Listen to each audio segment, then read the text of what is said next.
Dalam spoiler sebelumnya, disebutkan bahwa selama pemahamannya tentang prasasti suci, binatang bertanduk emas Luo Feng dan klon klan Mosha keduanya menerobos ke tingkat penguasa dunia. Tak lama setelah itu, tubuh manusianya dan binatang bertanduk emas menerima pengakuan dari hukum emas asli. Hanya dalam 1 bulan, berkat pemahamannya tentang hukum aslinya, kekuatan tempur Luo Feng mencapai tingkat ke-9 dari jembatan surgawi. Setelah ini, Luo Feng menghabiskan beberapa bulan mempelajari manual rahasia yang dia peroleh dari tetua senior. Faktanya, untuk memperkuat ikatan antara klan tanduk emas dan Luo Feng, tetua senior mengizinkannya untuk dengan bebas memilih satu dari hampir 10 miliar manual rahasia tanpa biaya. Namun, Luo Feng tidak memilih manual yang paling mahal. Alasannya adalah bahwa meskipun yang paling mahal berisi teknik tempur di tingkat yang mulia alam semesta, itu masih terlalu jauh baginya pada tahap saat ini.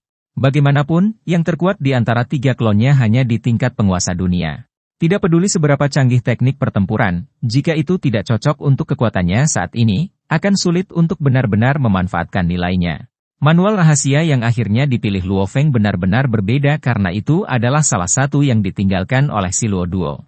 Apa yang membuat manual ini unik adalah memandu pembudidaya untuk berlatih dari perspektif yang berbeda, seperti menggabungkan teknik rahasia dengan pemahaman hukum asli untuk mencapai terobosan. Untuk membantu Anda lebih memahami prinsip-prinsip pelatihan manual si Luo Duo, mari gunakan persenjataan Yanshen sebagai referensi. Alasan mengapa persenjataan Yanshen diakui sebagai salah satu senjata roh paling kuat di bawah tingkat abadi terletak pada ukiran hukum asli di permukaannya. Selama pemahaman pengguna tentang hukum asli emas dan ruang mencapai tingkat tertentu, mengaktifkan ukiran ini dalam pertempuran dapat secara signifikan meningkatkan kekuatan serangan mereka, secara eksponensial meningkatkan efektivitas tempur mereka. Misalnya, kekuatan hukum asli memungkinkan seorang prajurit untuk melepaskan 20 kali kekuatan dasar mereka, tetapi dengan persenjataan Yanshen, nilai ini dapat ditingkatkan menjadi 30 atau bahkan 40 kali lipat. Manual si Luo Duo, bagaimanapun, mengajarkan para pembudidaya bagaimana memungkinkan senjata roh biasa melepaskan 40 kali kekuatannya tanpa bergantung pada ukiran hukum asli. Ini menuntut tingkat amplifikasi telekinetik yang sangat tinggi. Menurut bimbingan si Luo Duo, jika amplifikasi energi roh kultivator tingkat penguasa dunia tidak dapat mencapai 300 kali, mereka harus meninggalkan metode pelatihannya. Bagaimanapun, amplifikasi energi roh tidak hanya menentukan kekuatan seorang guru roh tetapi juga secara langsung memengaruhi potensi pertumbuhan mereka di masa depan. Perlu disebutkan bahwa si Luo Duo sendiri adalah tuan alam semesta, pada level yang sama dengan tuan istana Tianxi. Dia sendiri yang bisa menjaga seluruh klan, menunjukkan kekuatannya yang luar biasa. Akibatnya, setiap anggota klan tanduk emas dan semua kultivator yang mempelajari manual si Luo Duo bercita-cita untuk menjadi duo si Luo berikutnya. Sayangnya, ambang batas 300 kali amplifikasi energi roh terlalu menuntut, menyebabkan sebagian besar pembudidaya berkecil hati. Inilah tepatnya sebabnya, di puncak hierarki kekuatan tempur, guru roh selalu menjadi minoritas yang langka. Sekarang, Anda harus mengerti mengapa Luo Feng, dengan amplifikasi energi roh melebihi 3000 kali, mampu melompat dari tingkat ke-7 jembatan surgawi untuk mengerahkan kekuatan tempur yang setara dengan tingkat ke-9. Amplifikasi energi rohnya telah melampaui persyaratan minimum si Luo Duo lebih dari 10 kali lipat. Ini mirip dengan 10 prajurit kuat yang bekerja sama untuk membangun dunia pedang yang lengkap di mana kekuatan penghancurnya tidak akan terbayangkan. Dalam keadaan seperti itu, bagaimana mungkin prajurit dengan level yang sama bisa menjadi pasangan Luo Feng? Saat mempelajari manual si Luo Duo, Luo Feng juga meninjau wawasan sebelumnya tentang hukum emas dan ruang yang dia peroleh dari Menara Prasasti Suci. Ini sudah menjadi kebiasaan yang baik dalam pelatihannya. Setiap kali dia memiliki terobosan atau memperoleh pengetahuan baru, dia akan secara menyeluruh mengatur ulang dan menyempurnakannya untuk sepenuhnya memahami esensi hukum. Hal ini tidak hanya membuat fondasinya semakin kokoh tetapi juga memberinya kemampuan untuk mengalahkan lawan yang lebih kuat meskipun berada di level yang lebih rendah. Misalnya, sebagai penguasa dunia puncak, dia mampu membunuh Raja Abadi, dan ketika dia mencapai level Raja Abadi, dia bahkan memiliki kemampuan untuk menantang Yang Mulia Alam Semesta. Setelah menyelesaikan ulasannya, saat Luo Feng sedang bersiap untuk mengunjungi Istana Ilahi Tetua untuk mengucapkan selamat tinggal dan mengungkapkan rasa terima kasihnya, kakak laki-laki Bei Chuang, Bei Qiu, menantangnya, menolak untuk menerima kekalahan saudaranya. Perlu disebutkan bahwa kekuatan Bei Qiu telah mencapai tingkat ke-10 dari jembatan surgawi, yang setara dengan tingkat rata-rata penguasa domain di ruang kosong primordial. Menurut alur cerita novel aslinya, Luo Feng akan menolak tantangan BIQ. Alasannya sederhana, dia tidak ingin mengungkapkan terlalu cepat bahwa dia telah mendapatkan kemampuan untuk mengalahkan BIQ. Harus dipahami bahwa kekuatan tempur yang ditunjukkan Luo Feng sebelumnya telah menyebabkan ras Zerg meningkatkan prioritas pembunuhannya dari tempat ke-9 ke tempat ke-3. Ini dengan jelas menunjukkan bahwa, di mata ras Zerg, Luo Feng menimbulkan ancaman yang lebih besar daripada banyak jenius tingkat penguasa dunia lainnya di ruang kosong primordial. Jika ras Zerg menemukan bahwa itu Luo Feng telah melompat dari tingkat ke-7 ke tingkat ke-10 dari jembatan surgawi hanya dalam 1 bulan, mereka mungkin bersedia mengorbankan beberapa mata-mata tingkat abadi untuk melenyapkannya dengan segala cara. Jelas, terlalu menonjol tidak selalu merupakan hal yang baik. Namun, berdasarkan cuplikan pratinjau episode 161, tampaknya pertarungan Luo Feng dengan BIQ memang akan terjadi. Ini mungkin karena tim produksi khawatir jika Luo Feng tetap dalam keadaan pelatihan yang berkelanjutan, mondar-mandir mungkin terasa terlalu lambat bagi penonton. Untuk meningkatkan pengalaman menonton, mereka kemungkinan telah menambahkan pertempuran ini untuk tujuan hiburan. Namun, perlu disebutkan bahwa, berdasarkan cuplikan pratinjau, pertempuran mereka tidak terjadi di arena bela diri tetapi di dekat patung Dewa Binatang. Sebagai peninggalan suci dengan potensi untuk memimpin klan tanduk emas ke alam Siluo Duo, patung Dewa Binatang tidak boleh rusak. Oleh karena itu, pertempuran ini kemungkinan besar akan dihentikan secara paksa sebelum pemenang ditentukan, selaras dengan alur cerita novel di mana Luo Feng tidak mengungkapkan kekuatannya yang sebenarnya. Jadi, apakah Anda lebih suka tim produksi untuk menyajikan pertempuran penuh dan menentukan pemenang? Atau apakah Anda lebih suka melihat Luo Feng terus menyembunyikan kekuatannya? Jangan ragu untuk membagikan pemikiran Anda di komentar. Tentu saja, jika tujuannya adalah untuk meningkatkan ketegangan dan kegembiraan alur cerita, tidak masuk akal bagi Luo Feng untuk mengungkapkan kekuatannya. Apakah Anda ingat apa yang saya bagikan sebelumnya? Luo Feng pernah menerima misi dari perusahaan alam semesta virtual untuk melenyapkan lebih dari 100 juta pengkhianat manusia yang bersembunyi di dalam negara alam semesta Qianwu. Namun, alur cerita ini tidak pernah disajikan di anime. Jika Luo Feng memamerkan kecepatan pertumbuhannya yang menakjubkan dalam pertempuran ini, ras Zerg tidak akan duduk diam. Mereka bahkan mungkin bersedia mengorbankan pengkhianat tingkat abadi hanya untuk melenyapkan Luo Feng dalam tahap pertumbuhannya. Jika identitas mata-mata Zerg terungkap, divisi intelijen di bawah perusahaan alam semesta virtual tidak akan kesulitan melacak bawahan mata-mata tingkat abadi itu. Dengan cara ini, pertempuran dapat dengan mulus menggantikan alur cerita yang dihilangkan dan berpotensi mendorong alur cerita ke arah yang baru. Jadi, bagaimana Anda berharap ceritanya terungkap? Bergabunglah dengan diskusi di komentar.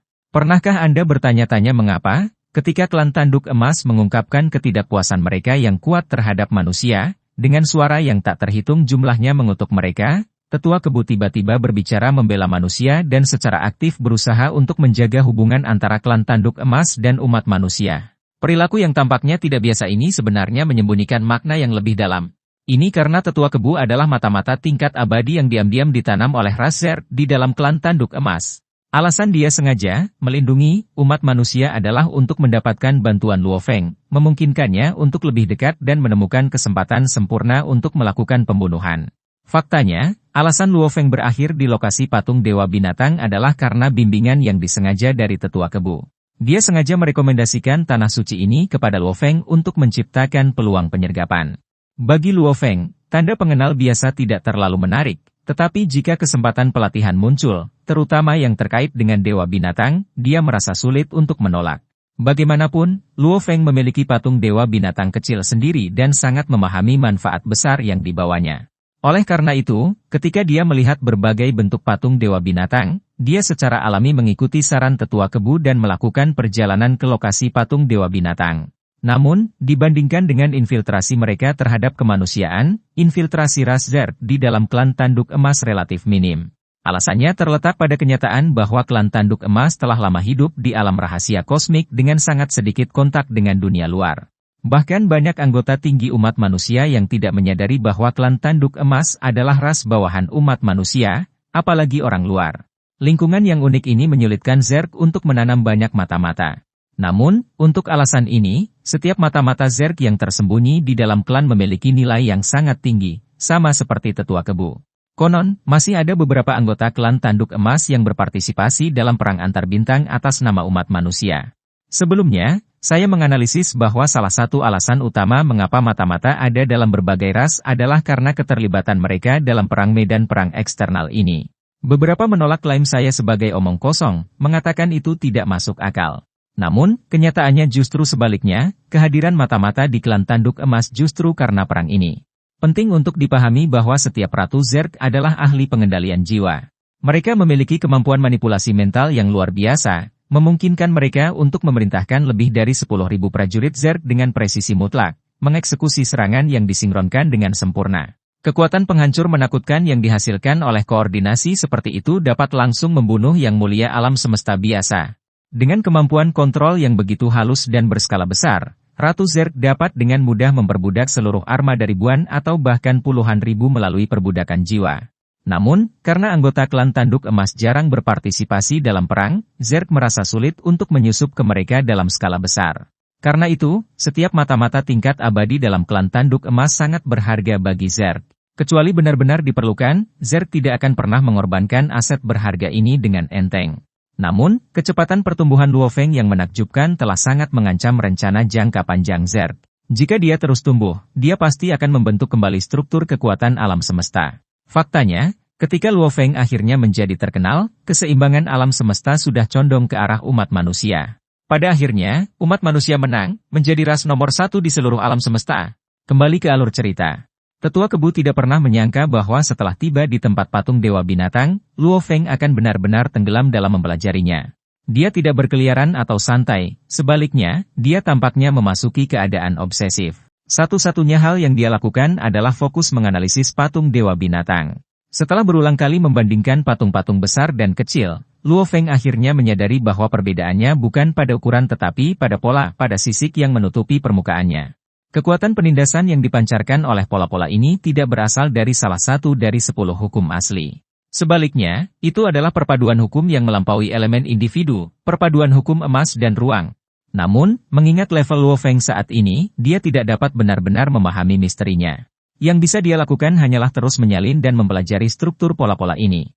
Ketika dia selesai menyalin patung besar itu, dia terkejut menemukan bahwa gambarnya tidak secara alami memancarkan kekuatan penindasan yang sama dengan patung itu sendiri.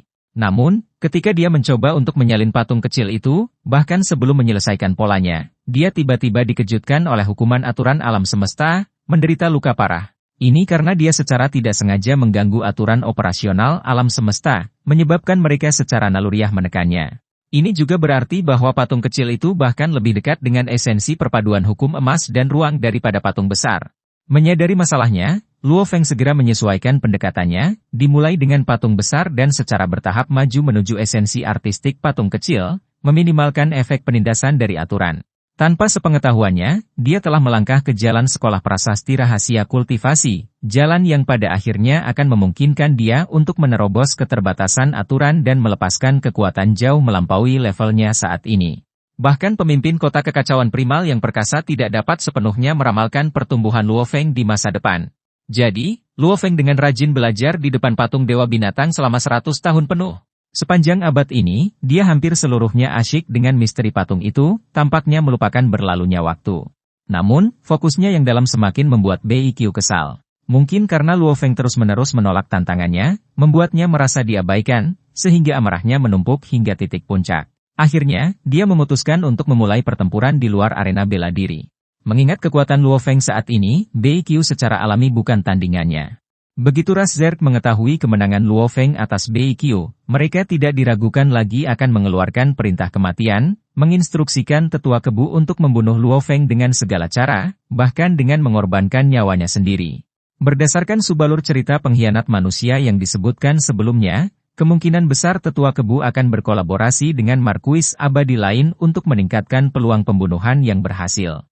Namun, apakah itu Tetua Kebu atau Markuis abadi, berhasil membunuh Luo Feng hampir tidak mungkin. Alasannya adalah Luo Feng terus-menerus dilindungi oleh dua sosok kuat, Tetua Si Fenqi dan Dilan. Tetua Si Fenqi, khususnya, bukan hanya seorang raja abadi tetapi juga ahli teleportasi. Selama dia bersedia membakar sejumlah kecil kekuatan ilahi, dia bisa langsung menghapus bahkan Markuis abadi. Oleh karena itu, upaya pembunuhan yang direncanakan dengan cermat ini pasti akan gagal. Begitu identitas tetua kebu sebagai pengkhianat terungkap, organisasi intelijen di bawah perusahaan alam semesta virtual tidak diragukan lagi akan segera meluncurkan penyelidikan. Mengingat kemampuan mereka, tidak akan sulit untuk mengungkap semua mata-mata di bawah komando tetua kebu. Alhasil, adegan pertempuran antara Luo Feng dan penguasa dunia masih bisa disajikan sepenuhnya kepada penonton. Perlu disebutkan bahwa, sebagai bagian dari misi untuk melenyapkan pengkhianat ini, perusahaan alam semesta virtual mengharuskan Luo Feng untuk secara pribadi membunuh 4 penguasa dunia tingkat rendah untuk mendapatkan poin. Dengan kekuatan Luo Feng saat ini, berurusan dengan penguasa dunia tingkat rendah biasa menjadi mudah. Perlu dicatat bahwa penguasa dunia biasa, dalam hal pemahaman hukum asli, paling banyak setara dengan tingkat ke-6 dari jembatan surgawi. Bahkan jika mereka bisa melepaskan proyeksi dunia, mereka masih tidak akan memiliki kesempatan melawan Luo Feng. Bagaimanapun, dunia pedang Luo Feng, diperkuat lebih dari 3.000 kali energi rohnya, tidak lebih lemah dari proyeksi dunia penguasa dunia dalam hal kekuatan. Selain itu, Luo Feng adalah prajurit pertempuran jarak dekat yang sangat kuat. Dengan kesadaran tempurnya yang luar biasa, dia bisa secara bersamaan memanipulasi senjata rohnya sambil menggunakan pedang pertempuran bayangan darah dalam pertempuran jarak dekat, mencapai serangan dan pertahanan dengan mudah. Lebih penting lagi, begitu Luo Feng mengintegrasikan konsepsi artistik dewa binatang ke dalam teknik pedangnya, kekuatan serangannya akan menjadi lebih menakutkan. Teknik pedangnya, ditingkatkan dari cakar perobek surga, memungkinkan tubuh manusianya untuk melepaskan kekuatan konsepsi artistik dewa binatang. Meskipun dia bertarung menggunakan tubuh manusia penguasa domain peringkat 9, perpaduan konsepsi artistik dewa binatang memungkinkannya untuk membunuh penguasa dunia peringkat pertama dengan satu serangan yang menunjukkan tampilan kekuatan yang menakjubkan. Itu saja untuk video ini. Terima kasih telah menonton video ini. Semoga Anda memiliki hari yang menyenangkan.